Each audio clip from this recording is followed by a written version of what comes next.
kapag ho ba may pending application, yung bang applicant dapat nando doon sa bansang yon? At yun ho bang kanya pong pananatili doon, kontrolado ba ng gobyerno kung saan siya nag-a-apply? Yes, no? Dapat nandun siya. Nakita natin sa example ni Harry Roque, halimbawa, na he was even escorted, no? Napapunta sa airport during that time na napapunta at pabalik doon sa, I think it was in Austria. But makita natin doon na dapat, and under the Dublin regulations, dapat nandun siya kung saan siya unang dumating sa Europe, no? And there are regulations there na dapat hindi ka pwedeng umalis, pero there is freedom of mobility within the area, no? Hindi ka pwedeng umalis and under controlled supervision, no? Pero in cases of public order and safety, pwede siyang i-put in a particular setup, hindi pwede talagang ma-immobilize siya to roam around Europe if there are indeed reasons to do so for public order, public safety, public health, and all that.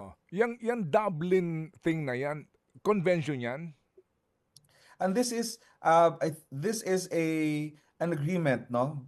Yes, it is a opo. treaty between and among the European, especially within the European Union, on Okay, sige the po. aspects ng Opo. Sige po, sir. Sorry pagpasok. po. Sir, sorry, I have to butt in. Yung Dublin thing na binabanggit nyo na yan, yung Fransya kasama dyan. So, ibig sabihin, kaninyo, pareho po sa the Netherlands, kung saan ka pumasok, doon ka dapat. In this case po ba, di ba, ang report ni Presidente, galing siya ng Germany, tumawid ng Czech, and then Czech, binalik, di ba ganun po ang kwento nila? And then, bakit biglang France? So, doon pa lang ho ba, violation na ba yun? Ano ho ba sa tingin po ninyo?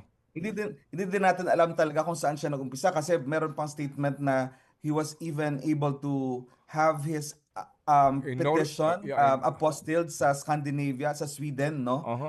Even that time, no? So, paikot-ikot lang siya doon. And I mean, there is no actual proof kung saan talaga siya pumasok. But if we apply the Dublin regulations, kung saan siya pumasok, no? If right now, if we filed this in Paris or in whatever whatever city in France, we can only presume right now na baka doon siya pumasok, and we apply the Dublin Regulations 3.